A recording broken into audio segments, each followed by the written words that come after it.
And I forgot to hit the button, and we are now live. There you go. Yeah, I did the whole wait, should we do it again? No.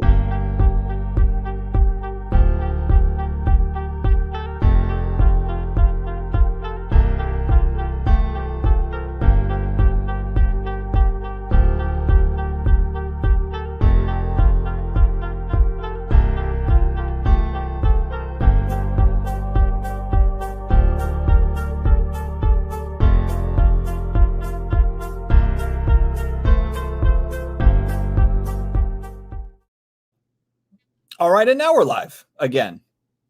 Welcome. You made me go through that twice. Jesus. To another episode of Off Centered. We've got 3 out of the 4 Horsemen tonight. Flippin' Steve said he's going to be joining us, but I think he's walking the streets of Prague right now at like 3 a.m. So for all we know, well, I don't want to speculate, but Steve's probably getting into something over there. Steve and his wife are probably, I don't know what the heck they're doing up at 3 a.m. But yeah, Steve is supposed to join us at some point. We will see. He is a night owl. He does work the night hours. So maybe we'll see what happens. But anyway, we're not going to wait for him. We got to keep this show going. We've got 2024 Topps Chrome Basketball headquarters locked in here. Neo is already shown what you opened. You have 2 boxes. You open one. I know that you're not, that's a whole video in itself. So we're not going to open the other one and all that, but I feel like we should ask right out of the gate, what is you have it in hand. You've touched the cards. You've seen them up close. Is it everything that Blaise says it is? I think I'm going to show my best hit from the box, potentially. This might be one of my better pulls. Yeah. This is the cardboard insert that they put at the bottom. And these are really good to cut up when you ship cards. Wow. So at least I got that. I got that going for me. All right. Well, maybe he's bluffing. Maybe that's a spoiler for. We'll see. Find out tomorrow. I mean, this Lenny Wilkins Prism is a banger. Comes down to that other box gets open tonight. Wait, was it you, Ham, that pulled a Jim Everett card? No, that's Steve. Yeah, Panini won. Oh, Steve pulled a Jim Everett card out of there. Like what, a $400 box or something? Well, Everett was actually a pretty decent quarterback for the Saints. I know he played for the Rams. $400. Yeah, I know. It's like pulling a Bobby Hebert card. You're like, why is this in here? I mean, Jim Everett's best known for knocking over Jim Rome. So that's the only thing I think about when I think about Jim Everett. All right, let's say hello. We've got Ace Time Elite. Tonight's topic is whatever you guys want to talk about. I mean, we've got, of course, it's Topps Chrome Day. We've seen all the hits and the oh my gosh is in the face, grab your face and everybody freak out. We've seen all of that stuff. I'm obviously going to be paying attention. I did put out a little memo today for those that have lost big on breaks this year to please reach out so that we can talk about that more. I don't think those are stories that are really probably told enough, but yeah, we'll see what happens there. Brendan Ryan in the house. What's going on? Brendan Ryan also takes care of our off-centered thumbnail. So the Dumb and Dumber faces across that thumbnail, that's all Brendan. So Thank you, Brendan. Yeah, he was killing it in the thread I was in yesterday. Yeah, he's really, really good at that stuff. Ray, no, haven't taken any time to fix the hair, just rolling through the day. He has to put his makeup on. He's got to get his lighting perfect. Philly Joe, Talatiga. I used a CT scanner to preview the show. Apparently, there's a Flippin' Steve hidden in one of the packs. Nicely done, Timepiece Esquire. Nicely done. Too much reflection. If you look close enough, you'll see a Flippin' Steve. Mark Sight, what's going on, man? Hope all is well. Yep, he won my giveaway that I just recently did. Oh, you did a giveaway? I did I remember I got some stuff from the National and I gave away a Zion case for my 2,000 subscribers.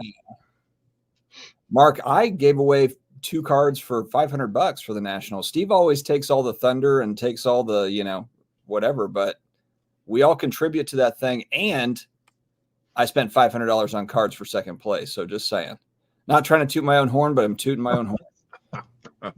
Speaking of which, we have a fantasy draft next week. Yeah, which I'm going to be in Seattle, so I don't know if I can do a live draft. I don't know. Probably better off doing an auto draft anyway, Dustin. What's that? Do they not have internet in Seattle? Yeah, well, I'm going to be out and about. I mean, that's more the thing is it's going to be like, I mean, I guess I could like strap a phone to like, you know, the tripod or something and walk around. I don't know. It could be I'm kind of just saying, if Steve shows up tonight from Prague and you can't show up from Seattle, you're gonna catch. I know, really. He's Not for halfway me. on the road. I get it, but like you're gonna catch some heat from that one. I mean, I'll definitely be picking and doing all that. I can do that on my phone. I just don't know if I'll be at like a lunch or, yeah, you know, I just don't know of like what's going to be going on. There's a little bit of a time difference too. It's like it's 6:30 Eastern. It'll be 3:30 for me. Yeah, we'll see. Yeah, we'll see. I mean, to be honest, based off the team you drafted last year, you might be better off to just let the computer pick. This is true. You know, you actually might be right. I mean, you know, well, and the reason why you are right, because that's right for everybody. A lot of the time we just overthink everything and we think we're smart, but in reality, like you could probably just auto draft the whole thing and do just you start picking people from your team because you're like, oh, they're going to have a great season. Like, shut well, up. and frankly, too, a lot of it is, you know, the stuff you're doing in the middle of the season to try to, you know, you're picking up the guys off of the bench, and you know, like a lot of it's stuff that you're doing in season, not necessarily even who you draft. Bush Leaguers, what's going on? Rick Lyle, we got Teapot in the house. The Metal Avengers Gold. Oh, I didn't watch that. Those are the only videos of yours I don't watch, Rob, or like the Marvel box openings. Don't you have a whole like graded comic book thing you do with your other channel? Yeah, comic books. I just don't care about new Marvel products. Like the Marvel stuff, I want like the big stuff. Stop showing that off. You shouldn't show that while Neo's here. Come on. I'm not interested though in like the new product. I'm just not too bougie. I don't want a PSA 9 auto. Like how many more Avengers metal sets are we going to get? You know, it's kind of when like Topps gets the license, you'll find out. Exactly. But I guess it's just kind of like, it's just like today. It's just like we're talking about today's product. Like who's excited about it? Rob, I love the art about it. I don't think the product delivers enough for me. Rob, was your heart racing for the fact that it could have been, there's $1 million bounty on a card that's in the product? No, because I knew it wasn't in my boxes. But you don't know that. It could have been in there. I paid $75 and had him. He's already scanned them. He knows what's in there. Don't worry about Neo. All right. That red light in the background. It's got to be really. You're enjoying those Teapot, enjoying those mojos. Oh, Teapot wants something too? You're bribing. No, he bought a couple cards from me at the National. You don't watch his videos either? Jesus. I remember you on camera with him. To be honest, I don't watch a whole lot. I don't watch a whole lot of stuff Seems anymore. like you do. I don't watch a whole lot of stuff anymore. It's fairly limited. What's up, Rav Cards? Rav was a strong second or third this year in the national giveaway. I remember he was right in there. He was right in the mix. Vintage card collector. Someone market a program to collect and recycle garbage-based cards like years ago when you got a few cents for an empty pop can. You need to get people to pay for paper recycling. Yeah, Topps is going to really push the envelope on all that stuff for sure. Do you think all the shows over the last couple of months are keeping online prices lower than normal? The whole ecosystem is such a weird thing right now. I feel like you could just, like, you almost just opened up Pandora's box with a question like that. Because when you look at, like, we've got new product that we're talking about, and like, okay, you know, the product that came out today, the Topps Chrome basketball secondary market selling for $550, $600 a box now. But like, and then you've got, you know, all the live streaming stuff, all the live selling stuff. You've got card shows that are packed. Then you've got all these auction houses that every single week, it feels like there is like unbelievable stuff up for auction. And it's not as if like all that unbelievable stuff just sells for like peanuts. Like it all, I mean, it sells for a lot. Like there's still a lot of new records being set and all that. So it's just like, damn, I don't know what to make of any of it. Do you guys have any thoughts here? Ham, you go first. No, I mean, my thing is like, at what point do we start seeing cards get recycled back in through the system? Especially with people with repacking and having bigger repacks, the cards have to end up somewhere. And just how long does it make its way back to where it began is really where I'm waiting to see some of this start to end up. Some of these bigger cards we see going off now, we have a lot of new collectors in the hobby that have a lot of money. We see all these players now starting to collect stuff. What Giannis, I don't know if he was joking about the $150,000 for the LeBron Curry Durant card, but he still put it out there, so he's paying attention. So you got bigger money coming in when most of us small folk used to be the hobby, and now we got more and more whales popping in that will fight for something if it's rare and different. Which obviously, if you had it a long time ago and you got rid of it now, you're doing great. But we're now competing against a different breed of collector / investor. I know you can't use that, but that's what that is, and that's where we're at. Yeah, I agree. Rob, what do you think? I don't think shows are keeping online prices lower. I do worry about the number of shows in general, just in regards to not necessarily what we've seen over the last few months, but going forward with Fanatics spinning up shows now. Like, how many big shows can the market handle? Like, we have Dallas, we have Burbank, Philly, Chantilly, the National, we have the tentpole Fanatics event, Fanatics Fest. Now they're rolling out like this Orlando thing and probably more versions of that. We have Culture Collision and like some of the other, like, you know, more medium-sized regional shows. I wonder when that reaches a tipping point. Do you think for Fanatics Fest, if it wasn't, you know, because I know it wasn't slammed, but it also wasn't slow. It was somewhere in between, probably, wouldn't you say? Yeah, that's probably accurate. I mean, they announced 70K, and I believe that number. Now, I don't think it was 70K paid. They gave away a ton of tickets locally, but they had 70. I would believe 70,000 people went through those doors over 3 days.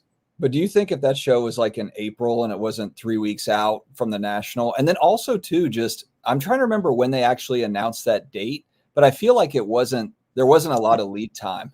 It was like 6 months because I went back to look to see when I bought my ticket. I couldn't remember, but still, it's not it was like late spring, I think. Okay.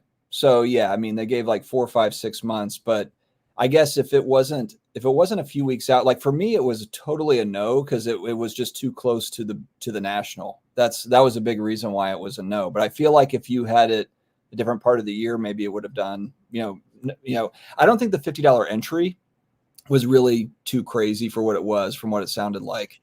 I mean, it cost $20, $15-$20 to get a movie ticket these days, let alone. Well, how much was it to get into the National per day? $30 for a regular ticket? $25-$30. I think a VIP ticket for the National was what, like $150 for all 5 days?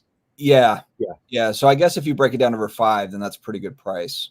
But if you went, I think it is about. Fanatics, you would have paid more than that for 3 days. So the number. Yeah, but that it's apples and oranges. You really, it's hard to compare those two shows. I agree.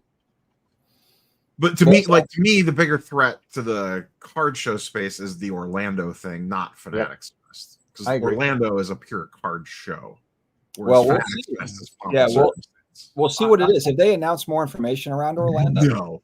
There's also I know tables. From what I was told, tables are $300. Is Bryant definitely going? Is he booked? Yes. Okay, I'm going to tell you this right now. Certain people have been called by Fanatics and said, "Hey, we want you to do this show." You're in a can't say no situation, because if you do say no, they're going to find someone else to fill it, and they're not calling you again. And if you want to start getting allocation, you have a shop. They're doing a very smart thing on keeping their business tight and keeping people the way they want to keep them moving forward. But man, for Bryant, for Tampa Card Shop, we're talking about Tampa Card Shop. I mean, hell, that's oh, Jesus. Well, let me finish this thought and then I'll bring our boy on. But Bryant, he's right down the street. He's an hour and a half away. You know, he's used to traveling all over the country. If that's if that's a huge Dallas-sized card show plus, it's in Orlando, that's sweet for them. They should have like 8 tables. You know, I mean, I'm sure they probably will. I mean, the Tampa community always does it. Hi, Shelby. Lord, we have a man looking for pizza in the middle of the night. Is that the same guy we know? That just called in on the stream. Are you on a treadmill? I can't see his face. I can see part of it. Is that an Iron Maiden shirt? Yeah. Does he know he's on? Probably yes, not. He does. Just listening Steve. to it. Hold up. Steve, what? He said, "What up?" This is probably. I said, "Hold up." I'm trying to find a place to sit down. Steve's had like 100 drinks. Teapot, he's obviously posting from Cards HQ here. Teapot, the product delivers plenty of fire. This is actually Jeff is on Teapot's account right here. This is Jeff Wilson. All right. You might hear some loud. You might hear some loud Europeans in the background. It's like 20 after 3 in the morning here, so people are still out partying. I'm in the middle of the city square right here in Prague, the old town square, like all the places you see like in pictures and stuff. Oh They man, party they there got on a Wednesday. Teapot's one of these. Fanatics has got these body Yeah. snatchers. Fanatics has got these body snatchers. Like, have you seen The Faculty? That movie from the late '90s where everyone's turning into an alien. Yeah. But you don't. And this is Teapot right here. This is Teapot. Oh, unbelievable. That's sad. That's sad. All right, Steve, what's going on, man? You saw an opera today. I don't think that any of us saw an opera today. Yeah, I saw an opera. How was it? It was good. It was my first and only opera that I've ever been to. After the first, so it was in 3 parts. After the first, I guess, what would you call it? I don't know. You're an opera person, right? You've been before. So you have the first part and you have an intermission, then a second part intermission, then the third part. After the first part, I was kind of like ready to go. And I told my wife going in, I was like, look, if you're not enjoying this is something we've never done. We're doing it because I'm in Prague and, it seemed like something that would be cool to do here at their state opera house. And I was like, but I don't know if it's us or I don't know if it's me. And I was like, but I told her, I was like, I won't be offended if you don't like this, because it was kind of a thing I not surprised her with. But anyway, long story short, after the first scene, I was like ready to go. So I said to her, and I was like, so, so how you feeling? How do you like it? And I was kind of like hoping that she didn't like it too. And she was like, oh, I like it. And I was like, so you want to stay? And she was like, well, we'll stay if you want to stay. And I was like, no, don't put this on me. So I could tell that she kind of wanted to stay. So I was just like, oh, we'll continue. But then I was glad that I stayed because the second scene was really good. And then the ending, of course, I had to stay for the ending once that happened. I guess it started slow, or it took me maybe a little bit of getting used to. It was hot in there because none of these old ass buildings have air conditioning, and they don't put it in. So like, it's like the fanciest looking old classical building on the outside, but it has like no air conditioning. And you do have to dress kind of, I had a shirt and a tie and stuff on, so it wasn't like I was in a t-shirt. So it was a little hot, but we had good seats. We were like on the first balcony, center stage. So people kept coming up during the intermissions and walking out to our area where we were sitting. And Steve's about to get mugged. Everybody watch Steve get mugged. Yeah, right. No, it's not that crowded out here, but there's some people out here. Believe it or not, there's probably still bars and restaurants open around me, but it's thinning out. Yeah, you're in Europe. I mean, it's really thinning out. The cool thing is that the apartment that I'm staying in, the Airbnb, is right in Old Town Square. Like, this is where everybody comes to see the stuff, like all the attractions. Like, I'm like staying in the apartment, like right there. Like, I just walked down the stairs and I'm in the middle of Old Town Square, and it's empty right now. Look at this. If you come out here tomorrow at noon, it is a literal ocean of people. You got to fight your way through here, but it's like completely empty now. I got Prague, Old Town Square all to myself. This is like amazing. Awesome. Yeah. Brendan wants to know that, well, he can see that you were flexing the Led Zeppelin shirt at the Opera House. No, I did. Actually, I haven't worn the Led Zeppelin shirt except to sleep in. Apparently, like in Europe, that's a red flag that you're a tourist. Graphic t-shirts. If you're going to wear t-shirts, they just need to be like solid colors. They have a different sense of style over here. No sports stuff unless you're wearing like a soccer jersey. If you're wearing like your favorite team jersey, definitely from US, man. This is crazy. The lights are off on the buildings though, like the big buildings. But I'm going to walk over here to the astrological clock. People gather around this thing every day that you can't hardly even get to it to see it. And there's nobody out here. Well, nobody. This is the old. This is the witching hour. This is when the vampires come out. Exactly. About 30 minutes. I wish I could turn my camera around for you guys. No, we can kind of see it anyway. Oh, let me see. Can you see anything like that? Yeah, I mean, we get the lights kick everything in, so and get a little bit of washed out. But yeah, we can see it. Big building with a hole in it. That one back there above.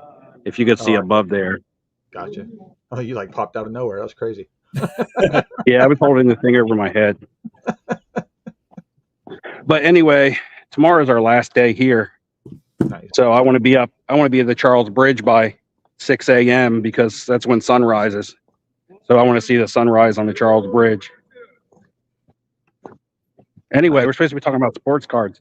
Nobody cares about this. So I heard you. So really, the highlight of your trip was getting the Jim Everett Panini One card. Oh yeah, that was great. Best money I ever spent. But when I saw you bought Panini One, I was like, "Oh no, this is going one of only two directions." Well, look, I was about to get super angry. I already had all the content and all the videos and everything. I had all kinds of material done for it. Like the clock's behind me. It's not lit up.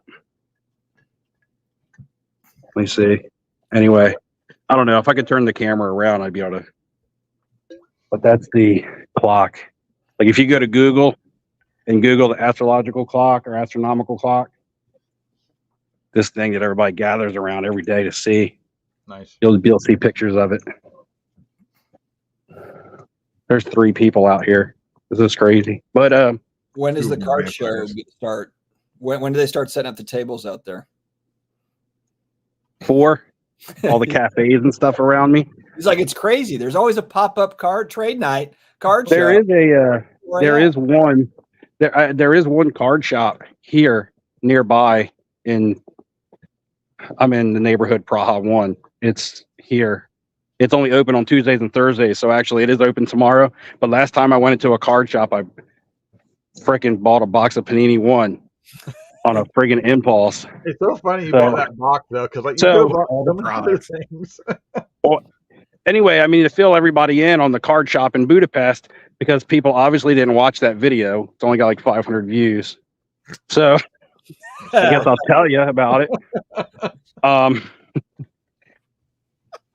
Look, here's the thing. I put out my second video, and in the beginning of that one, I was like, I don't even care if you watch this video. Go back and watch my last video, or this damn video is not even going to make any sense to you because the videos are running together. It's like a story.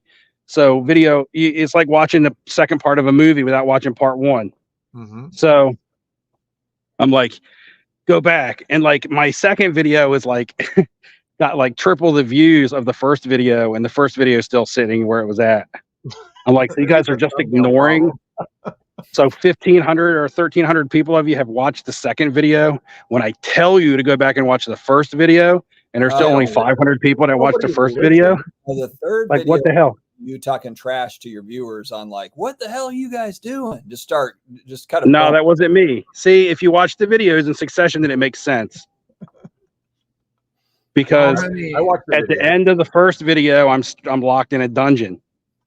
And then in the second video, I'm sort of in between normal and madness, right? Because something happened in the dungeon. So is nobody outside, Steve? Because everyone's inside on a live streaming platform of like buying into breaks for 2024 Topps Chrome basketball. Is that why it's so empty out there? Here? No, they don't buy basketball cards here. They buy hockey. Like the advertisements for the card shop I was telling you about that's open here, it's all like hockey. Like I went on their website and it's got all kinds of hockey stuff. The actual logo for the card shop is like a outline of a hockey player and a hockey stick.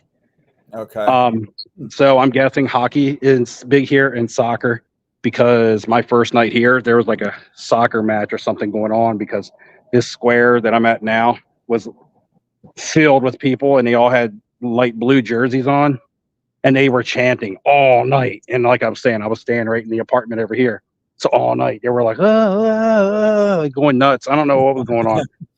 I mean, it was pretty cool. It was a cool vibe and stuff like that. Awesome. You got to see a human sacrifice. That sounds like fun.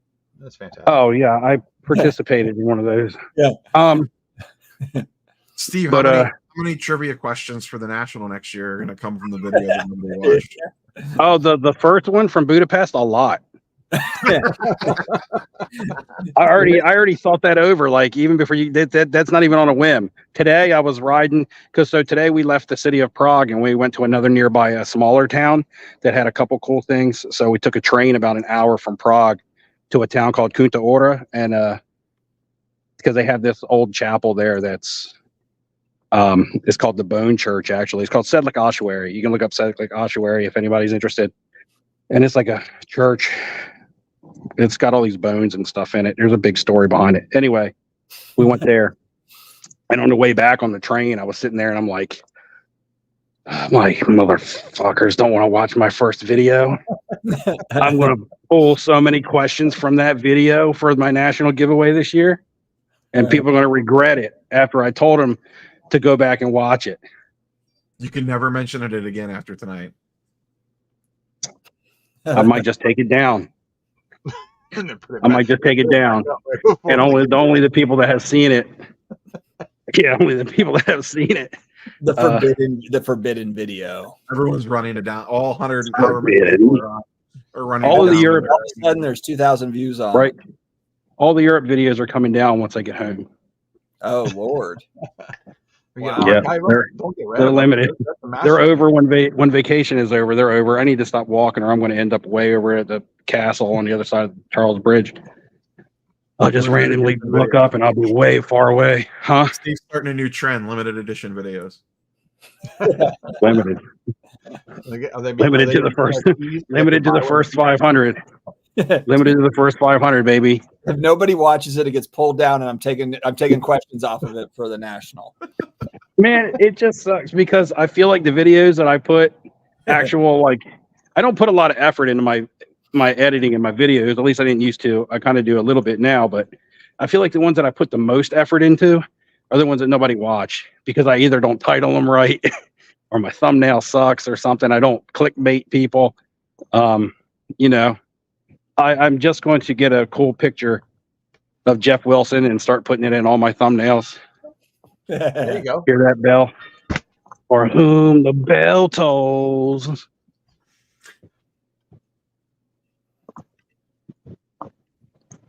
There's nobody out here. I'm like the Prince of Prague right now. You got all of it to yourself. I do. It's crazy. That's when to do things early, late night, early in the morning. That's the time to do stuff. You get the world to yourself. It's fantastic. It's my favorite. Oh yeah. When I was in Italy, I always went out in the morning. My wife and daughter, they would stay asleep. I would go out like 5 a.m. and walk until like 7 or 8. I would always bring them back breakfast. And when I was in Rome, I literally had the streets of Rome to myself like this, where I was walking around the Colosseum and I was the only person there. I was like going to film a gladiator movie and everything. But gladiators, Jay Cook, is Comic-Con worth attending? So I've only been to Heroes Con in Charlotte. Neo's been to the New York Comic-Con, and actually just kind of I'm going to piggyback off of this a little bit. The struggle for me, from what I heard from Fanatics Fest, was it seemed like that would be something that I would take my family to, Fanatics Fest, because I think my son, my youngest, would have a lot of fun there. But here's kind of the rub, kind of where it gets tricky for me, is the New York Comic-Con. My 11-year-old, my almost 12-year-old daughter would like that better than Fanatics Fest. So if it's going to be a con that's about which one am I taking my family to, I don't know. That'd be kind of tough. I would rather go to Fanatics Fest, but I also would like to go to New York Comic-Con too. But my kids would probably like New York Comic-Con better than Fanatics Fest, than where they're currently their ages. So I don't know which one that I would attend. But yeah, what's your take on New York Comic-Con? I mean, it's great, but if you're not into that stuff at all, then that's probably not worth attending. It depends on how tricky it is for you to get to. I told a lot of people that at Fanatics Fest that were asking me, like, if you're local to New York and you could get there for a day, even if you don't care about comics, it's probably worth checking out just to get a vibe for it. But if you got to fly across the country and you don't give a crap about comic books, then sure. It also depends what you want out of it. If you want to shop and actually buy comic books, Heroes Con is probably actually better, which you've been to, Dustin. If you want pomp and circumstance, then you want New York Comic Con. Right. Yeah. It just depends what you're going for. That's why I go to both. All right. Neo said that product is trash. Yeah, don't listen to the breaker. Card Hunter, don't hate the breaker, hate the game, blah, blah, blah. Throw your money away on breaks, blah, blah, blah. I love the chase. Yeah, Mike, we know you do. We know you do. If they cancel PNC, I'm going to be pretty mad.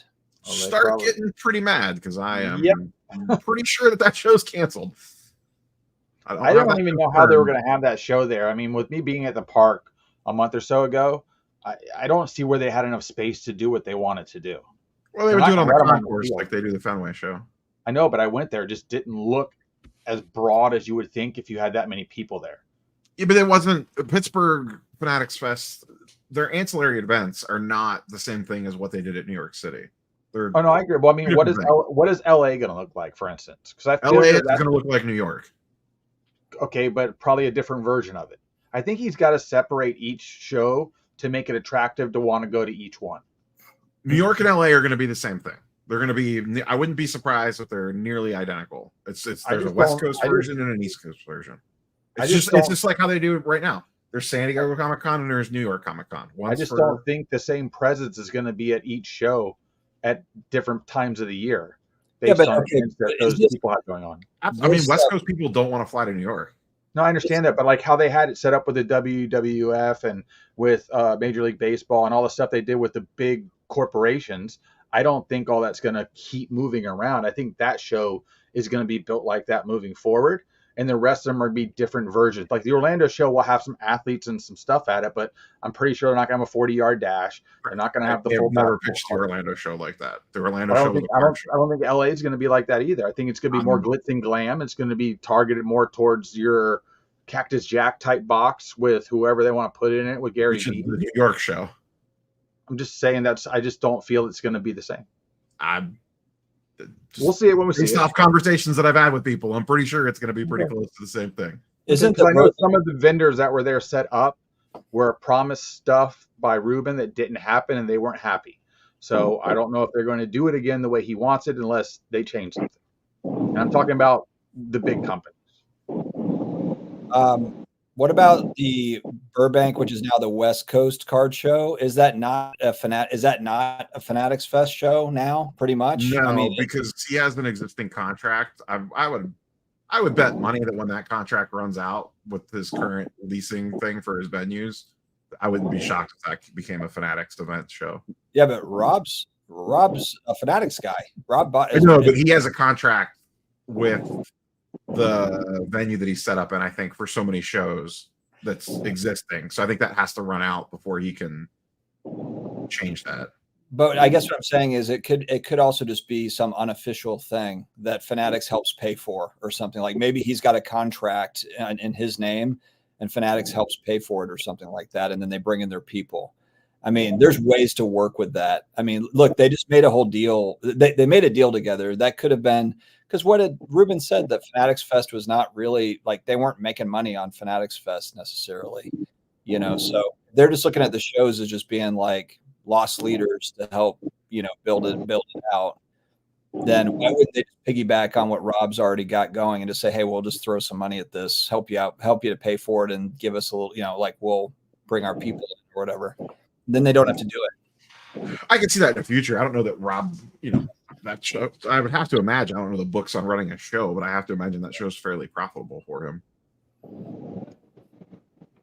Yeah. How long? Maybe it is. How long before, this might have been somewhat what you guys were talking about, but there was like a big Zamboni thing riding around sweeping up the square, so I had to mute. How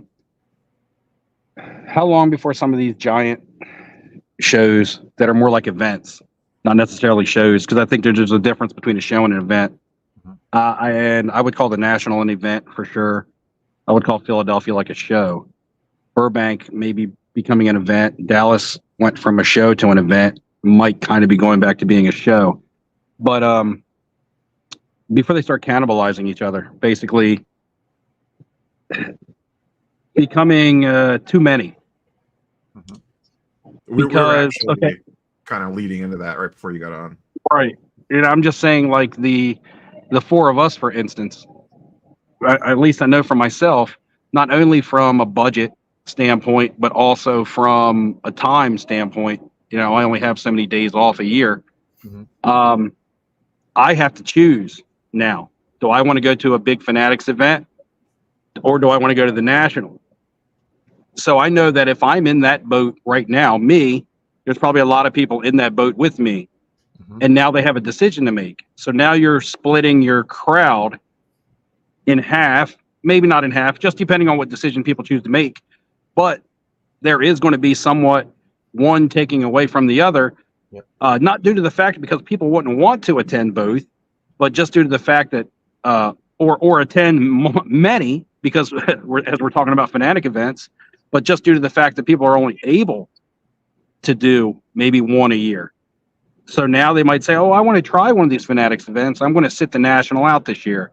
Or the Fanatics event doesn't look like it's for me. I'm going to stick with the National. But I feel like there is going to be a bit of a tug of war, at least until people decide what is best for them from a money standpoint and from this is what I want from my hobby experience standpoint. So, and I think it's going to be different because when you look at the Fanatics event, it seemed like less of a show to me.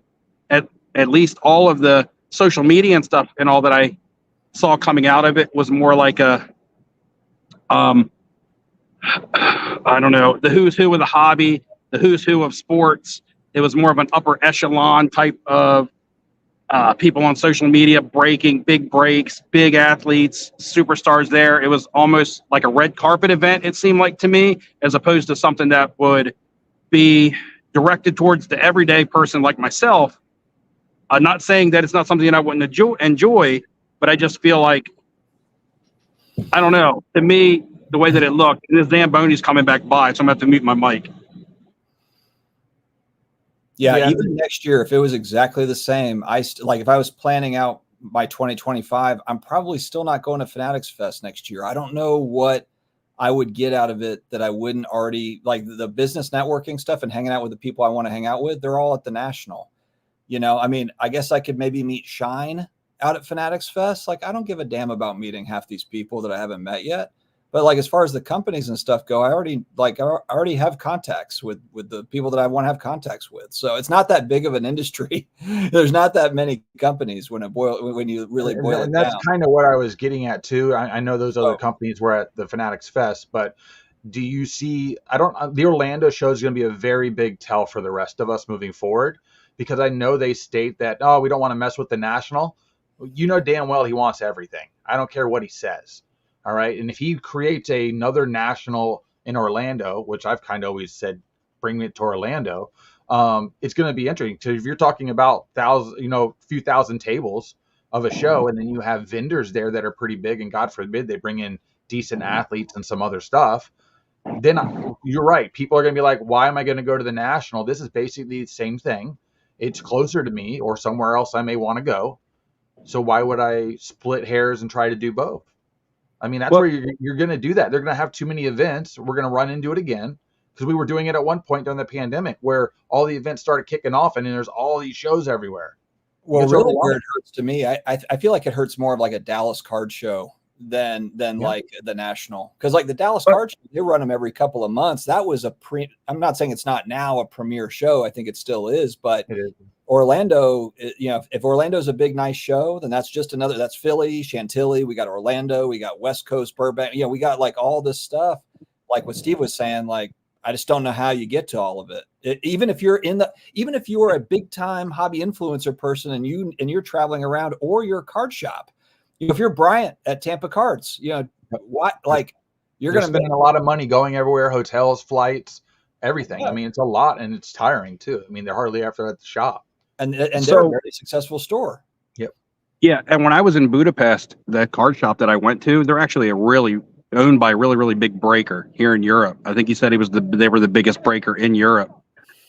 They had lots and lots of product, and they were set up in the back where I could see where they did breaks. They had their cameras and stuff set up. And I was talking to them, and I saw that they had National packs in there for sale, and I was like, I just got back from the National in Cleveland back in July, and he was like, yeah, I was there. And this guy was Hungarian from Budapest. He went to the Cleveland National with his shop and his breaking and stuff to the US. Then we started talking about the Fanatics Fest, and he was like, no, I couldn't make it to that. And he was basically, the way he put it was he had to decide on one, because not only we have the big events going on in the U.S. He said over here, he had big things going on in Europe. There was something going on in England and something else that he had to go to that didn't allow him to make the Fanatics Fest. And so it's affecting overseas. I mean, I've seen it firsthand where I talked to a shop owner and a big breaker that was like, yeah, I was able to make it to the National, but I wasn't able to get out of Europe to make it to New York for Fanatics Fest. And now maybe next year they do both. Maybe next year he chooses differently or goes to a different Fanatics Fest. My thing was, when I was trying to say about the Fanatics Fest, was like, I called these events as opposed to shows, but I believe there's an event side to it and a show side to it. And what I was trying to say about all I saw on social media was the event side of the Fanatics thing. I didn't see the show side. I didn't see many tables and many dealers and many vlogs and things set up like a showroom floor. All I saw was the autograph signings and the athletes and the breaking and the big hyped up events that they had going on, not the show side of it. So my takeaway from all I've seen from Fanatics Fest, unless I was to talk to Neo who was there, is this just looks like a big hyped up red carpet event for people to come and ooh and ah. I don't know, for people to come and do everything besides deal for cards. That's what it seemed like to me. It seemed like a show that wasn't a show for dealing cards. It just seemed like more like a sports event that had cards. It was 70% a sports event, 30% a card show, because there was between 300 and 350 tables, which is a good sized card show. I mean, that's bigger than Culture Collision. That's bigger than like the card show that they had in there was bigger than the Chantilly show that we went to together in the spring. And it was there was no wasted tables in the room. Every dealer was a very prominent or well-known dealer or shop, and they all had really good stuff. And when I say good stuff, I don't necessarily mean high-end. I just mean they had quality cards. Like there wasn't 50 set boxes of 1956 tops, which if that's your thing, more power to you. But if that's not your thing, that was not in the room. Like this was definitely more a 90s and up card show. There's very little vintage, very little value boxes. Yeah, I understand that there was a lot of tables and stuff there, but just because there's a quantity of something doesn't mean there's a lot of that stuff going down. Just because there's 1,000 tables doesn't, there could be 300 tables there and 100 tables at a Philly show, and that Philly show could have more sales and deals going on than that 300 table show, just because of the way that the venue is set up or what the show is directed towards. A Philly show, like I said, is strictly cards. So you're going there to buy and sell cards. When you start throwing in all the extra stuff, you're starting to go there for other reasons. We always say we go to the National because we like the big hangout. We like the big social part of it. But there's also the big show. And like I said, what was brought to the forefront was not the fact that there was 300 to 350 tables there. That is not what was being pushed over my social media feed, over my Instagram feed. Only thing that was being pushed to me was Cblaz is doing the biggest break in the world.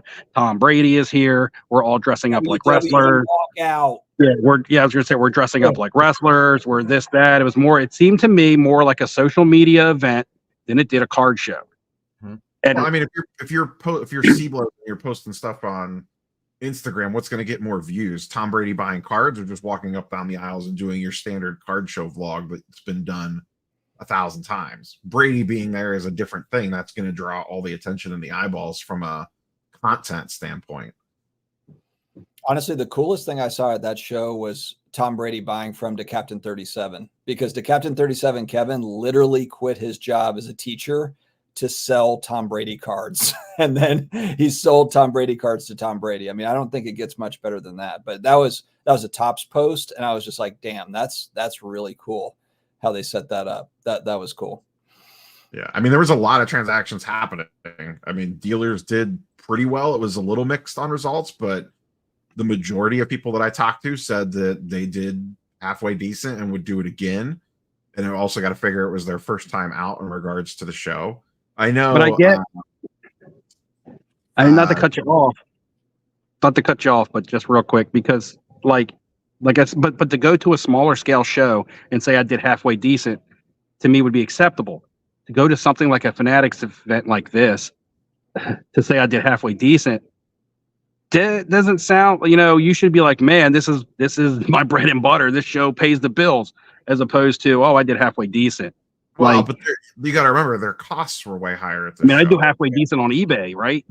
Yeah. So there's also an aspect of it that's not the transactional side of basically marketing by being there, because one, if you have allocation, you want to stay in good graces of Fanatics. Two, if you don't have allocation or you're trying to get it and you want to get in their good graces, that's an aspect of it. There's also the content aspect of it, that if you're lucky enough that Gronk or Brady or one of the other athletes happens to come up to your table and you get the content out of that, or you get your table gets caught in the view like the captain, like how much extra pub has he gotten off that one Instagram reel? Yeah. Like that. Yeah, you can't put, that's not a dollar transaction that happened, but that stuff's important too for these guys. Almost like Mealy with the Gronk spike on the case and cracking the slab open, which I'm surprised didn't crack the case.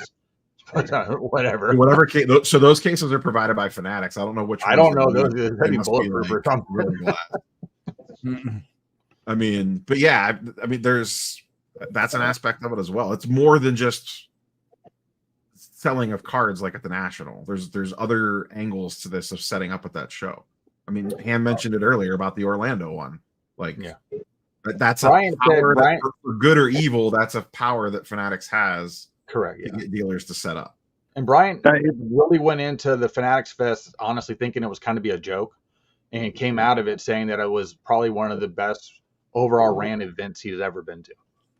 So I take what he said pretty seriously. He doesn't cut corners. He'll tell you how it is. And for him to be impressed with it, that meant that I made me feel like I missed out on at least going for one day. But it's not a day. That's not an event I want to go to for 5 days like the National. No. Daily stuff going on for us and everything. That's more of a 1-2 day thing for me, I think, more than anything. The difference with let me answer Jason here real quick. We'll come back to it.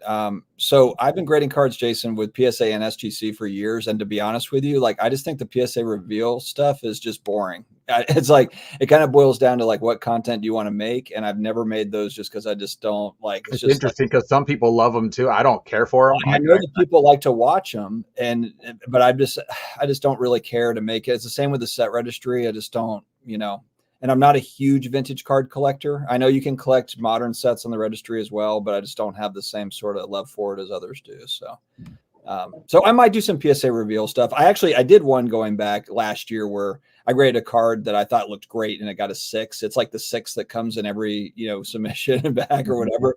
I did talk about that, but I don't consistently, do grading reveal type stuff. So my bad, but that's just not really my shtick. All right. And there's a couple comments, and I don't know if you'll get to them. Anyway, Ziggy says Card Hour is in Prague. I remember Card Hour. He was a soccer content creator. I thought he was in Belgium, but I might be wrong. Then there's one from Bogey TMF. It says people want to hate so bad on Fanatics, but it makes sense to him. What time are they? Can you see? I don't know because I'm on my phone, but I just want to get to this comment because I don't think talking and asking questions and inquiring legitimate questions about a card show is hating on it. So I don't know if that comment is directed towards this discussion. If it is, you can just take your comment somewhere else. And then because people I get tired of people who just want to make stupid statements, but because we're asking legitimate questions here and we're posing questions as to if one show is going to affect another. Is the Fanatics Fest going to affect the National? I know for me personally, I have to choose one or the other for next year.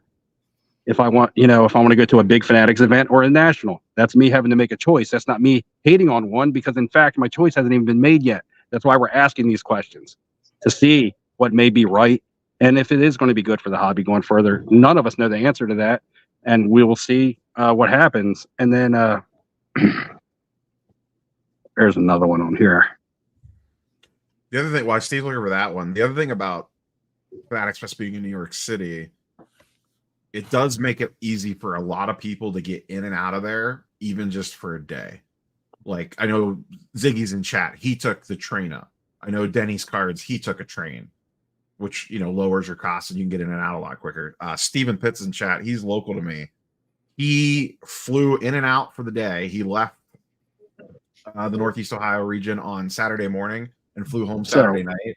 And I think I got to answer this comment. Whole cost of his trip, he can correct me if I'm wrong, was like $300 to go to Fanatics Fest for the day and leave his house in the morning from Ohio and come back to Ohio at night for a full Saturday. And he spent like $300 for airfare, travel, everything. So there is an aspect to that where you might not go for the full 5 days, but I think New York City is a lot easier for people to sneak in and out of on a quick turnaround.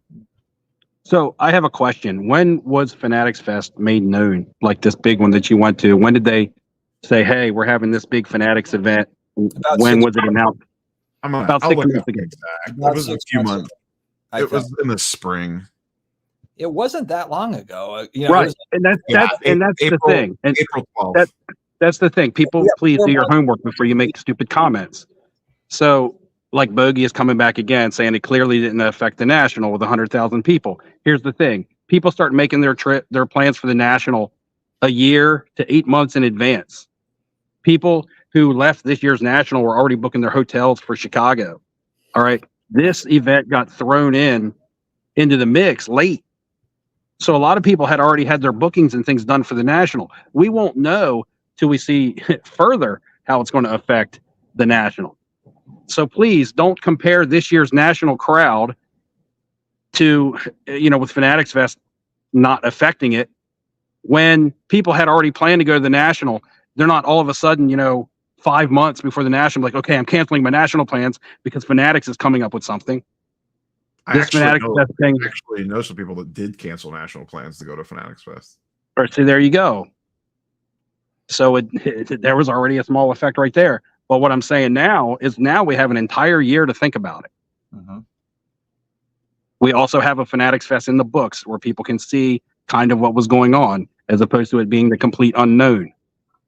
So now I do believe it will have more an effect going forward as opposed to this year. You can't throw something into the mix all of a sudden this year and then try to automatically take the effects or the ramifications from it because it's not going to have as big of an effect.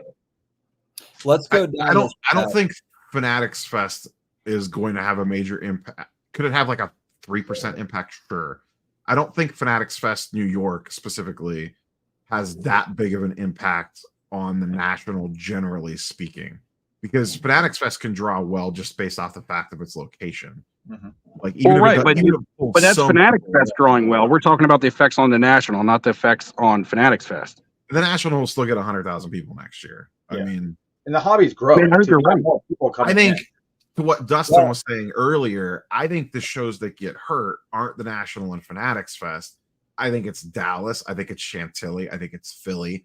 I think maybe not necessarily Burbank, just because the West Coast doesn't have as much. I think it's Culture Collision. I think those mid-tier regional, or I guess those aren't even mid-tier, like the upper tier regional shows, I think get hurt more because now the conversation becomes, do you want to go to the National and Dallas, or do you want to go to the National and Fanatics Fest? I think that's a more interesting conversation people are going to have than choosing. I think from a dealer, right? I think from a dealer standpoint, you're correct. I think from a people standpoint, just like you said, New York is big enough to sustain, or Fanatics Fest, because it's in New York, is going to draw a big crowd. I believe respectfully, all these cities are still going to draw enough crowd to have a show, especially a show like Philly. I don't think Philly's a big enough show to where it's affected because it's not pushed into the upper echelon to compete with those types of shows. Well, like if you go to a Philly show, that show's built. It's a whole different. It's a whole different thing. Philly has the benefit too of all the Northeast dealers, and there's a heavy card base up in the Northeast. Right. If you're not a dealer, you basically go to the Philly show for one of the days of the 3-day weekend, and they have some local Philadelphia signers there normally. You get autographs, you check out the tables, a lot of vintage. That's kind of it. It's like a one-day thing. Like I can drive from my home to that within 2 hours and be back home at night. I can get off work and go and be back home like I did this year. But like I said, The bigger events, they take planning, they take more money, they take logistics. You know, you got to get accommodations, all kinds of other things are involved in some of these bigger shows that I labeled as events, as opposed to shows. I don't think a lot of the shows are going to be hurt directly because they're still going to get their local influx of people. I think it's the bigger events when someone has to make a choice. I mean, Neil, you said it yourself 5 minutes ago that you know of people who canceled their trip to the National to go to Fanatics Fest. That there is, whether it was 5 people, 10 people, 1 person, that's one less person that went to the National because of Fanatics Fest. All right, let's go down this road that Jim in Florida, Florida man. We are literally back in the 90s. Some of these products are being printed just as much as cards were back then.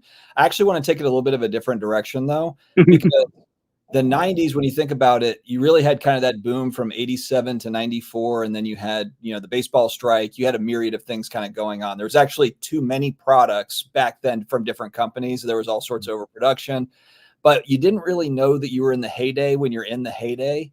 And it's clear that obviously like 2021, if we're talking about pricing, that was kind of the heyday for certain pricing.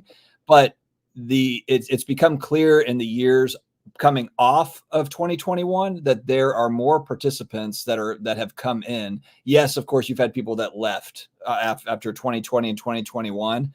But whether it's the eBay Fanatics, the Collectors Universe machine that is out there promoting, marketing, and kind of building everything out.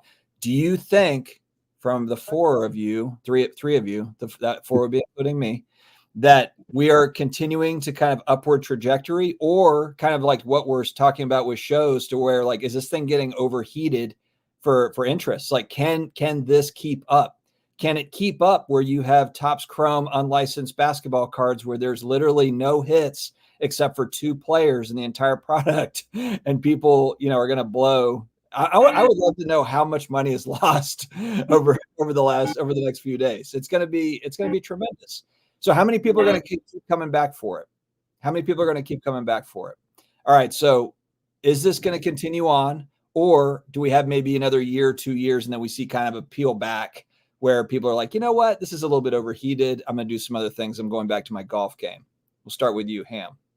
It's going to be a year or 2 years. The biggest problem we're going to have right now is probably the drop off in chase athletes. So you don't think you think a year or 2 and then it's going to start to drop off the interest? Yeah, I think we'll get overwhelmed. Not overwhelmed. We'll get tired of it.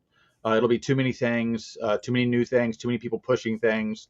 And it just, even now, it feels like the same old thing. A lot of times I always say when I'm going through a case, when I do my slow rolling cases, I get blinded by all just the shiny cards that I'm just like, this is not even interesting.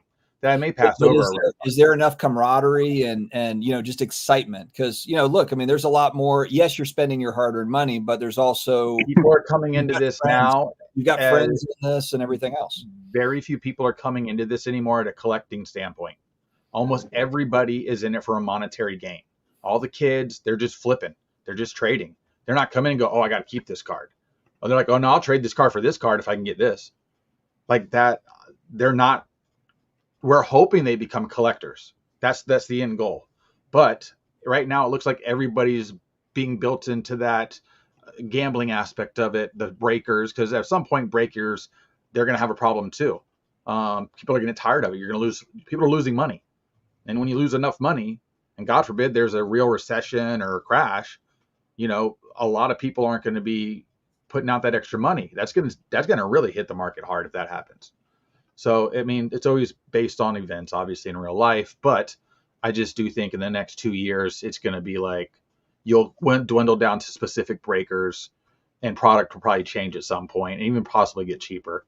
It just comes down to what the chase cards are. If there's big $1 million cards and bounties all the time, we're all going to spend our money. I mean, if they keep putting out top now cards and making a 1 of 1 of everything, and they're going to sell 500,000 of a card for $10, well, they're doing just fine, aren't they? All right, Neo, you next. I think it'll keep going up, because the other factor too that you have to consider is in a year or 2, Fanatics is going to have everything. Mm-hmm. So look at the craziness that just went for this unlicensed crap. And what's going to happen when we get like a real Topps Chrome basketball and football release? Like even if for like the next year, let's say it goes up, and then maybe it starts to peter off a little bit, I think it'll get re-injected once we get fully licensed product from Fanatics.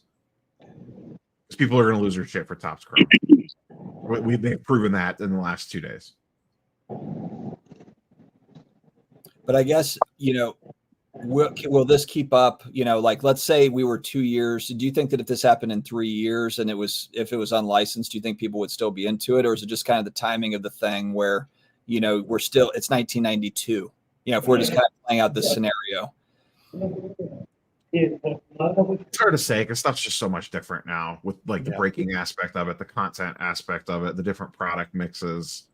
It's easy to go back and say like, look at the 90s compared to now from like a curvature or whatever. But I just think things are so much different now.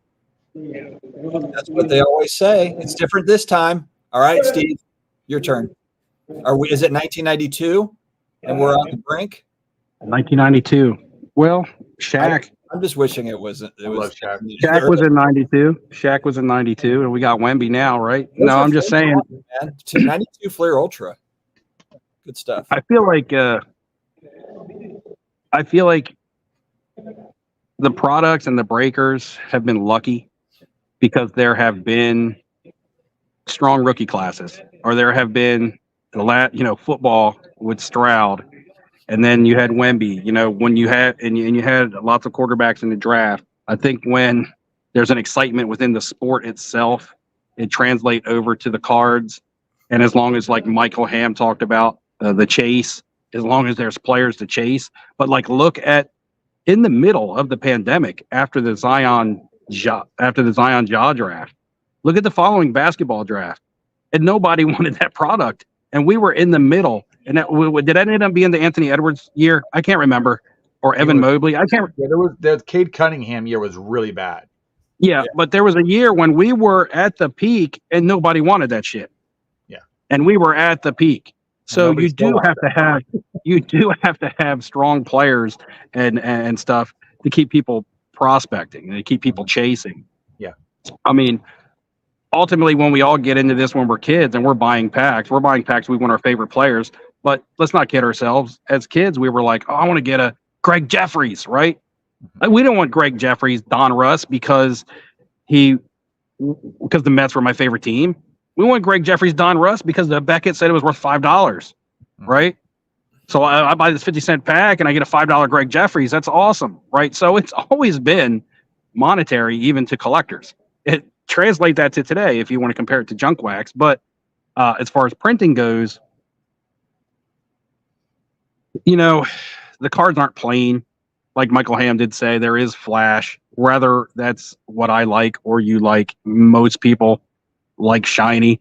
Most people like gold. Now, whether or not they like it because it actually appeals to them or they like it because that's what influencers are telling them is cool, is one thing. But, that's the stuff that people want. Serial numbered, color match, gold, things like that. And as long as that stuff is still in products, it doesn't matter if a majority of the product is mass produced, because the mass produced stuff will just be thrown to the side, but there will be some manufactured rarity in there. There wasn't manufactured rarity really in any of the junk wax stuff to make it,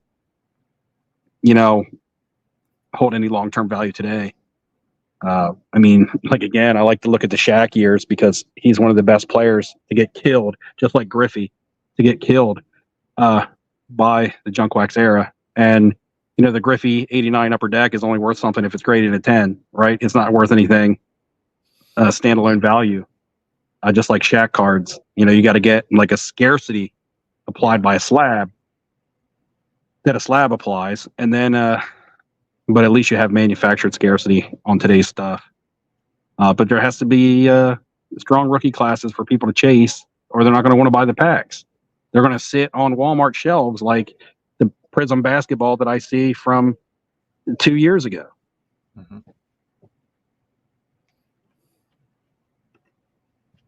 All right. Well, Rob, you already bought your tickets for Chicago, right? Your room, I mean. and stuff. I booked a room that's refundable. I wanted to just get something locked in before. I need to do that. I haven't done that yet. Refundable? Is that a fun room? Dustin, the Crown's booking, which I know we've both stayed at before. That's where I got mine. Yeah, it's right now it's still pretty cheap. I got in for like under $200 a night. And the Hyatt, the other hotel booking is like $450 a night.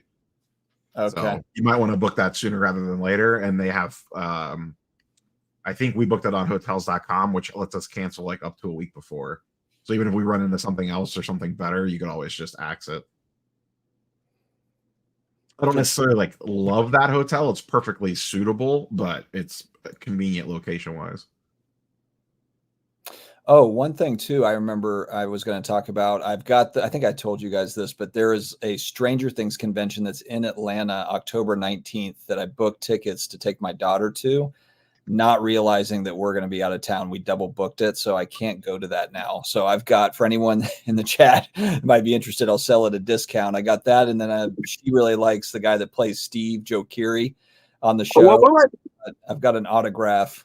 I've got an autograph meeting with him. So if you're interested, let me know. It's in Atlanta. It's the weekend of October 19th. And like I said, I'll give you a discount on the tickets, but we're not going to be able to go to it, unfortunately. So let me know. What is that again? I'm sorry, what was that again? In Atlanta? It's a Stranger Things convention. So basically the entire cast is going to be there, and they're going to do like, it's only Stranger Things. So they're going to have all the panels and all that stuff. So if you're a big Stranger Things fan, then you're not going to be there, man. I thought you were the spokesperson. Man, you lose cred, man. You lose in cred if you don't. I have all the Stranger Things cards ready on my exhibit booth. No, I didn't have any sort of a booth set up there, but yeah, I mean, they're wrapping up season 5 there, the filming, so they probably won't have that cast there maybe ever again. We'll see, but yeah, let me know if anyone is interested, and I will. Same weekend as New York Comic Con, I think. Yeah, the 19th. Yeah, we're double booked. Gotta pick one. You see, you're already putting a corner. Gotta pick one. You're gonna be one place at a time. I know. I need to have a split personality like me. That's right. I need a. But one thing we were going to do tonight, and I missed like the first 10 minutes of stream, but we were going to auction off a spot in the Fantasy Football League. I don't know if I push that to a day and just do that on a different day, like when I get home. I don't know. I don't know who's in the chat that's even interested, but we were going to auction off the final spot in the Content Creators Fantasy Football League, and the money was going to be used towards the national giveaway, which someday may turn into the Fanatics Fest giveaway. Who knows? All right. Just saying. We can do that. I don't have a problem with it. I don't know how that works, how you had it in mind, but yeah, we would just have people bid in the chat, but it's like I can't follow the chat unless I go off screen because I'm on my phone. Just start the what's the entry fee for normally? It's $100, right? It's 125. Yeah, 125. So start the bidding at 125 if someone wants it for 125. Yeah, and then let it run. Yeah, we started. And someone whoever wants to up it in chat can up it in chat if they want to. Well, does anybody have a timer for this? This is going to the national, and then I don't know what Steve's going to come up with this year for the winner. What do you want the timer set at? How long you want it to go? I mean, I guess 10 seconds between bids. No, not like that. You would just run it for like 20 minutes, and just whoever we're talking. Oh, but it might not run that long. There might only be 3 people interested. It might not be one. There only may be one. It might be everyone from the beginning. If we run it for 15 minutes, down to the last minute, someone might swoop in at the end and want to bump it up. Yeah, let's do 15 minutes, and whoever's the highest gets it. Okay, so we're running at 15 minutes. So anyway, you guys know if you're in the chat, you've competed. I mean, if you know about the national giveaway, we do it. It'll be at least 3 nights. Could be 4 this year. It just all depends on how much money gets raised, but it'll be 3 nights in Chicago. There'll be all kinds of stuff thrown in as it gets closer. Money to spend, Zion cases, all kinds of stuff. This year it just turned into all kinds of stuff at the show. Ham, you're walking with me. It just became, it seemed like it was growing every day. So, yeah, basically it's a trip to the national where you get accommodations paid for and you get spending money and you get to do whatever you want. And then you get a bunch of extras thrown in for free from other vendors and and businesses and corporations or whatever. So we run a fantasy. We last year we started running it. So for 3 years, right? This year was year 4, right? So for 3 years, I funded it out of my pocket. This year, for 2024, we ran a fantasy football league where all of the money from the buy-ins was used to pay for the accommodations, which saved me from having to come out of pocket for everything. So, but there's people ask me. So I want to put this forward first because people ask me all the time if they can get into the league. And it wouldn't be fair for me to just pick a random person from chat and be like, sure, you can be in the league, when I have people on Instagram messaging me all the time, hey, can I have a spot in the league? So the best way for me to do it is just to put a spot up for auction. I can tell you some of the people that you'll be competing against would be the 4 heads that you see right here. The other 3 aren't that much competition, but you got me here. And then you got Jeff Wilson, the defending champ. It's almost embarrassing to say. And then you have Chris Soule, sports cards collector, investor, dealer, in that order, right? A lot of you guys probably follow his channel. Ross Cards is supposed to be in it this year, so we got somebody representing the vlog side. I'm trying to get a little bit of representation from all the different content. But that's 6 or 7 people that you know. Sports Card Lessons, Ken, who has a podcast, will be in there. Jay Sit and Duck Cards, who is on Instagram, will be in there. So that's some of the names that you'll be competing against. Ziggy No is in there, the king of queens of cards. He needs to pay. So yeah, if you dislike any of the content creators, you can take it out on us in fantasy football and beat us and have bragging rights. So let's run it for 10 minutes. Since I talked for 5 minutes, let's run it for 10 minutes. All right, 10:25. Let's start it at the buy-in. It's starting at. Okay. So the buy-in is starting at $125. We'll start with $5 increments, and at the end, you can get with me on Instagram, and we can get you into the league. The draft is what, Tuesday night at 6:30. The draft is Tuesday night at 6:30 p.m. Eastern time. So make sure you could do the draft. Right, and we do it on ESPN. So, which I hate. That was Neo's choice, but anyway. So they can jump and buy more than $5 if they want to. It starts at. They can. Just keep it in zeros, right? 5 or 10. All right. Yeah, don't be dollars. The clock, and then I will. We'll do some updates when we get closer to time. So, 125 is the opening bid to join the Content Creator Fantasy Football League. I know a couple people that wanted in. I just don't know if they're in the chat. Like I know that Shelly. I haven't seen her tonight.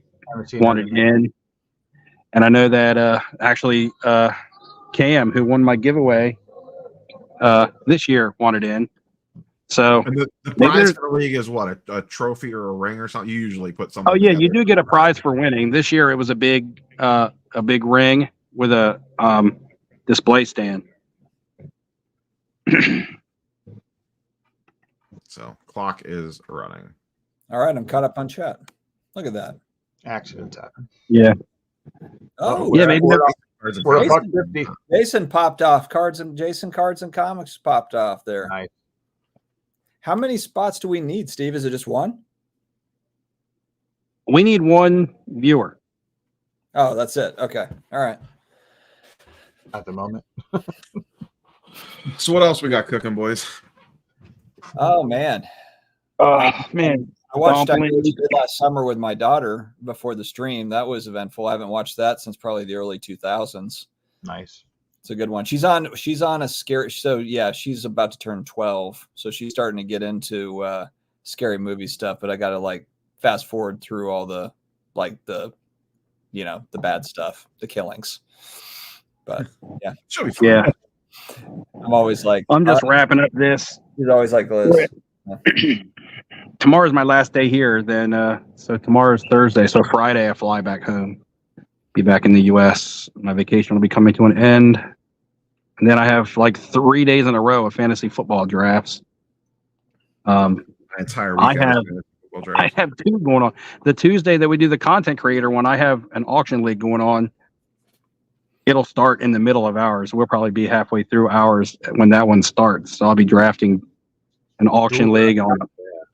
Are we doing that live? Are we live streaming that or just doing the draft? Oh, that was the question I was going to ask for you guys. Last year we did stream it. I didn't know if one of you guys wanted to stream it. I don't have a very good setup for streaming the draft board on the screen. I'm going to be in Seattle.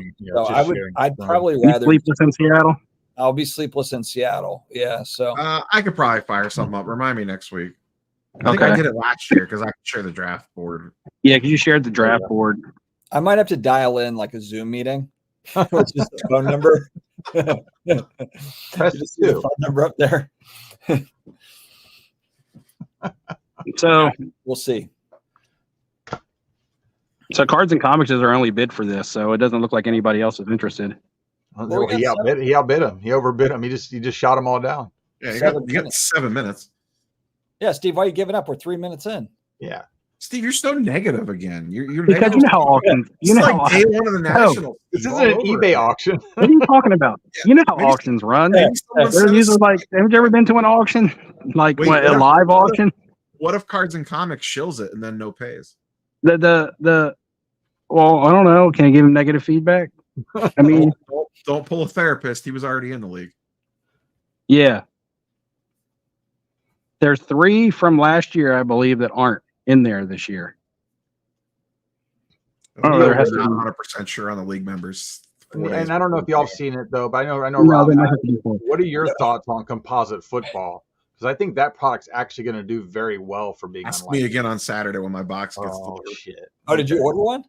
Yeah. How much? I have a couple hobby boxes coming. I got it on the top strap, so it was only like $225. So it was actually reasonable-ish enough. Yeah, and it's 3 autos per box. Yeah. So I'm sure I'll get 3 Jim Everetts, but what are you going to do? Yeah, I was going to say you're going to get Jim Everett, Chris Everett, and Jim Rome. The difference though is I paid half Hey, as if much. that's for a my triple box. card, I'm in. That would actually be a good triple auto now, wouldn't it? So A lot of people know about that. People actually dropped that in my comments. They were like, well, you could have got a Jim Rome or something. And I'm like, a lot of people know about that event. He's more famous for that than anything he did on the field. What we said before you came on. Oh, really? Yeah. Like, I was kind of I don't buy product, you know that. And I kind of felt obligated to buy something. So I went in the shop and he was like, yeah, you can film. And he was talking all to me. And I was like, man, do you got anything new? What's your newest product? Do you have any football? And of course, it couldn't have been like, oh, we got something cheap in, right? It had to be, oh, our newest is Panini 1. Yeah, I'm not allowed to put it out on the shelf yet. But, Chrome you know, blaster. and he hit me with the, I can't put it out till tomorrow. But FOMO I can jazz. sell your box. But I can sell you a box. I guess that's what I get, right? Karma, right? I get for buying a box before it was actually released. But he did say that they were already breaking it on Whatnot and stuff. So he was like, why should I not sell mine? The sad part was that Everett was numbered out of 49, so there's 48 more of those out there. Yeah, I know. Yeah, and probably many more in different colors. But I'm just saying, I don't even think it was like a real photo. It looked like You could have downtown photo. You probably would have lost money. But it's like, I mean, it's probably a $20 card coming out of a $500 box. I mean, You know what you should do with that Go card? That figure. should be the winner of the fantasy football league should get that along with the trophy. no, that thing is getting thrown off a tower. It's going into the washing machine. It's getting run over by the Jeep. It's going through everything that the Aaron Rodgers has gone through. We're going to test the Panini 1 Dude, in a couple of years, mag. Steve's going to be doing that with the CT scanner. It's going to be like, can we run over the CT scanner and it still scans cards? Give it a couple of years, it'll be the norm in the hobby. It'll be cleaning cards and CT scanning. It'll all You could give the Jim Everett to whoever finishes last. I'll take the Everett. He played for the Saints. I'll take Everett. See that? Look at Steve. He's like, Wait, what? What makes y'all think I want to give my Jim Everett card away, man? That's Or Chris Everett. Wait, you get That's a an heirloom. that comes from my. you get a tennis player? That's like buying a shot Yeah. glass there. Hey, It's just- you know, I do have a signed 8x10 of Chris Everett that I got through the mail as a kid. now you got to do is get Jim Rome's and you got the trifecta. 20 years ago, Monica Seles, hot or not, with the grunting thing. Remember the grunt, the power grunt? Oh, she had like the scream, like No, that where was she Marie. squealed at the end of it. Yeah. I don't remember a squeal. I just remember like a pretty like tough grunt. y'all see the? I know I'm not trying to get political, but you see the Trump cards. I don't want to try to get political, but have you seen the Trump cards? Well, they came out with some today that they're NFTs, but then you have the ability to get one with like his actual shoot he wore when he got shot. So I'm just like, wow, that's crazy now. Thanks, Sam. Because you said the word Trump, the algorithm just pulled us completely off. Like Google. No, somebody else said Vegas Day. We're right back in. Don't worry about it. I've gone to some casinos over here. I've gone to one in each city just to get a chip from each one of them to collect. But I remember you said you were going to do that. But they're all weird. They're all like they make you register and everything else. Like, you know, like you go in a casino and they're like, you want a player's card? Normally, sometimes you're just like, nah, not really. I'm just going to play for a little bit. Like here, like you can't get in through security unless you give them your passport, and then they register you and give you a player's card for the casino. Off at Sky Zone or Jump Zone, you got to sign a waiver. We're not letting you leave without a waiver. Oh yeah, Jennifer Capriati. She was a babe. If we all of a sudden get a bunch of political bots in this chat, that's all. I love all the old 90s tennis players. The show for female tennis players. Anna Kournikova. Yeah. Anna Kournikova. She was the hot one. She was the one that like married early Enrique Iglesias. Yeah. I can be. She made some interesting sounds whenever she hit the ball too. That song came right into my head too, Dustin. She wasn't even that good. She was just popular. She was hot. I think she actually won some stuff though, didn't she? Yeah, well, like her Kournikova never really won anything. I don't think Kournikova really won anything. She was ranked like 81st in the world or something. But 1 minute and 8 seconds. Yeah, 81st. 1 minute and 8 seconds. Looks like one bid is going to do it. Overestimated the demand for the content creator. Well, we have the sniper. I'll be Jeremy Lee on the auction watch. Snipers at the ready? Are snipers defending? Neo, you gonna open any of that tennis? No. And they're like 4 or 5 autos. I don't care. Is there a tennis product? Yeah, there's new tennis product out. It looks nice. I wonder how does Jennifer Capriati holding up these days? She's there's tennis autographs and some of the Allen and Ginter stuff already. Well, Federer, Serena Williams had an auto in this as well. She has one in the Allen and Ginter though that's worth a lot. So I'm wondering if this stuff. That's a lot. I'm wondering if this stuff comes along and hurts the prices of Allen and Ginter, because Federer has one in there. Nadal had one in there last year. This is that very shiny product stuff. So I think always that, because that was a long time ago now that she signed that. That's probably 10 years ago. Yeah, it's on card too. Yeah, this new stuff going to be on card. Special anyway. I actually have an unopened box of her rookie year of tennis back here. Time's up. That's it. That's it. All right, we got a winner. Jason, Cards and Comics is in. All right. The Cards and Comics. He's in there. I have his email. Could you just resend it to me so I don't have to backtrack to find it? Just IG it to me, and I'll send you the link to the league tonight. I gotta remember I haven't PayPal'd you yet. I gotta pay. I know. I need you to pay. I don't have Venmo, Steve. Well, you need to get it. I don't have poker chips to send you. Can you send me your PayPal address, please? You need to get Venmo, man, because you be sending me to PayPal, and PayPal be, unless you want to pay goods and services. I'll pay $128 or whatever the hell it is. I don't give a shit. Because my PayPal set up as a business account, so it won't allow me to friends and family. No, I'm the same. So I'll send you 130 or whatever it is. Is that going to be in Czech crowns, euros, or Hungarian? I'll wait until you're back in the States before I send it. It's funny because I've been to 4 different countries on this trip, and all 4 of them speak a different language, and 3 of them all have different money. So Slovakia, I went to Bratislava. So Slovakia and use euros though everywhere, right? No. Oh, really? Only the part, yeah. Austria and Slovakia both use euros, but they use Czech crowns here in the Czech Republic here in Prague, and they careful you don't wander into Russia. All right, that's what they're like. This isn't our money. The HUFs in Hungary. Don't wander into a war zone over there, Steve. Get so like 50 Czech crowns is like $2.25. I can pay. I love this. cards. This is always great about Chad is you'll talk smack about Anna Kournikova and then boom, crazy Kev. She won the Australian double twice, 99 and 202. She won the doubles. She won the doubles, which means somebody won it with her. Which means there was 2 winners. You knew that. Capriati's from 2000. No, what I was It was her partner. It was her partner, Steffi Graf. Yeah. Oh, Steffi Graf. Yeah, she was good. Is Capriati still a babe or not a babe anymore? That's what I was trying to figure out. Okay. I would probably go no. Wow. Thanks for being negative too, Ham. It's just I'm not going to say what I want to say. So You already talked about Trump. We already went through all the politics stuff. You brought that up now, so I let it die. What about what Shohei Ohtani and Aaron Judge are doing this year? My God. I mean, it's 2 different ends of the spectrum technically, but I mean, they're and then nobody's paying attention to Bobby Witt, who's having a ridiculous year as well. It's just crazy. Oh, I know. I asked you at the National. I was like, is Bobby Witt even playing any good this year? I said he was. Yeah, I know. I just pay attention to kind of to the Orioles, but and Neo, how about your boy John Kinsey? Big Christmas. I mean, shit, they're just like, now you're playing, buddy. Like, is he doing good now? If you look at, he's the most true outcome player ever. Yeah, if you look at his stats through the amount of games he played, and the same as what Trout played before he got hurt, he has the same, if not better, numbers than Trout did, who was on a record pace. And this guy just came up. So it's just like if you really calculated his season, he's having a phenomenal season.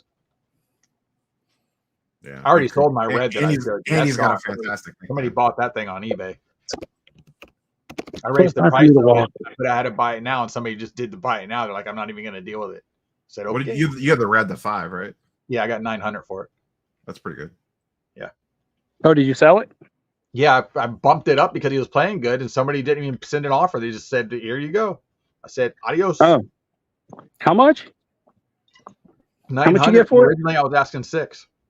Damn, you ripped somebody off. Man, what the fuck's wrong with you? Big Christmas is the truth. He's the future. We saw him. Remember Steve, how big he was when we saw him? And he hit that home run. We were there for his home run. Yeah, we were there for that home run, but the whole team hit a home run that game. Yeah, so what? I think Quan had a home run. He don't hit home runs. At least 3. That's a big dude. I mean, he's not as tall as Judge, but man, that guy's put together. No, I do not. No. How about you? There you go. I don't smoke. No. You go drinking? No. No. Steve, start talking. No. Start acting crazy. Act crazy, man. Much man. Start acting crazy. Good. She's showing you the goodies. Don't put it on camera. Just start yelling as loud as you can to start yelling. You guys, damn, doesn't get any more live than that. Like that lady just straight up tried to like escort me. Yep. Like for real. She said, do you smoke? I said, no. She said, do you drink? I said, no. She said, do you want a girl? I said, no, not right now. You're like, you're like, give me another 10 minutes on this live. I'll yeah, let me finish up.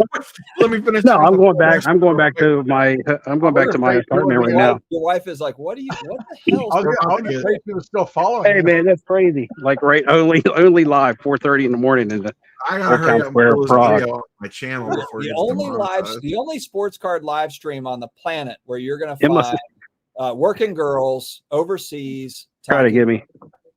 She saw the T-shirt and thought I was a rock star. I mean, you should what she looked like. Well, to be fair, Steve, it's 4 in the morning and you're walking around. Like, Mark, what? Martina Navratilova or Anna Kournikova? What were we looking at? A PSA grade? Oh, she would have been closer to Anna Kournikova.